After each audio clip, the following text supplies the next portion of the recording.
The Wishing Seat, Beth's Magical Journey, written and created by Jenne Saunders. The forest was quiet, too quiet. Beth often sat by her window watching the leaves dance in the wind. They seemed to whisper secrets she could no longer hear after losing her parents. She spent her days in the small cottage, a refuge built with her own hands.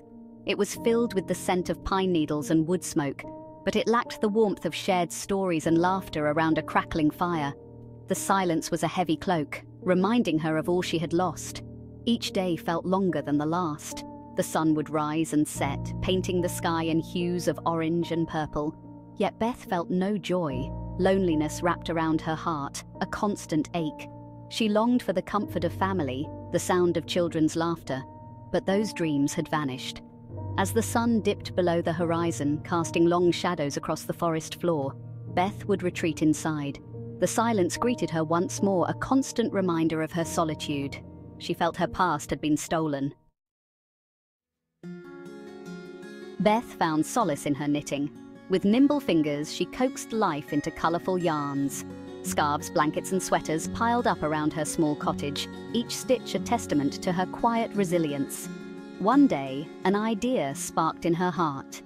She would knit a doll, a companion for her lonely days. She chose the softest wool, a delicate soft shades. With careful precision, she crafted tiny limbs and eyes that gleamed with a life of their own. As she worked, she poured all her longing, all her dreams of family, into the doll. She named her Anastasia. Anastasia became Beth's confidant. She would sit in a place of honor by the fire, her woolen smile a beacon of hope in the dim cottage. Beth would share stories of her past, tales of a life filled with love and laughter. She spoke of her family, their quirks and dreams, their voices echoing in the silence. The doll, of course, did not answer. But in the quiet of the forest, Beth could almost imagine Anastasia listening, her button eyes twinkling with understanding. And in that shared silence, a flicker of warmth returned to Beth's heart. Deep in the heart of the forest, nestled among ancient oaks and whispering pines, lay a secret. Locals whispered of a moss-covered stone seat, worn smooth by time and imbued with a touch of magic. They called it the Wishing Seat, for it was said that any wish whispered there would come true.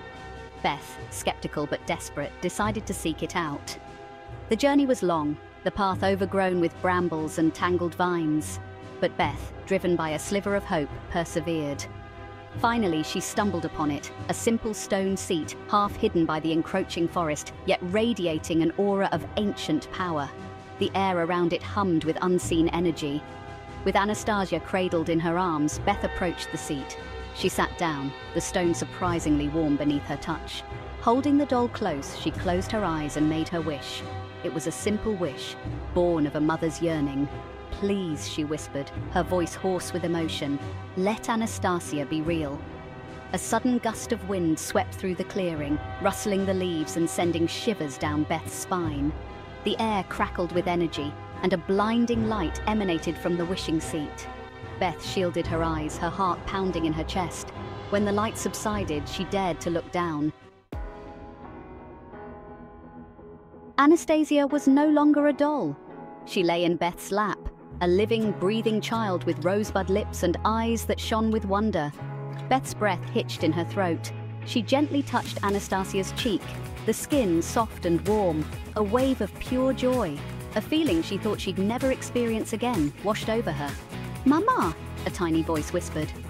Anastasia blinked, her gaze wide and curious. She reached out, her tiny hand grasping Beth's finger.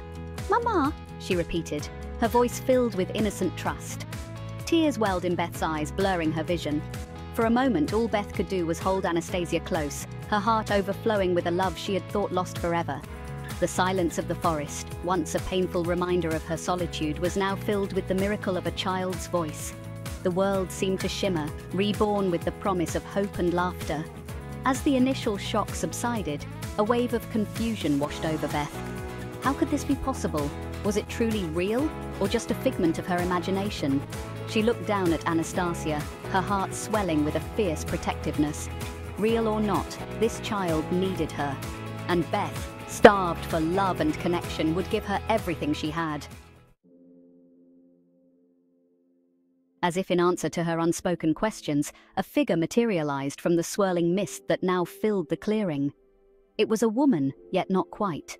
Her wings, vast and luminous, shimmered with iridescent light, casting dancing shadows on the forest floor.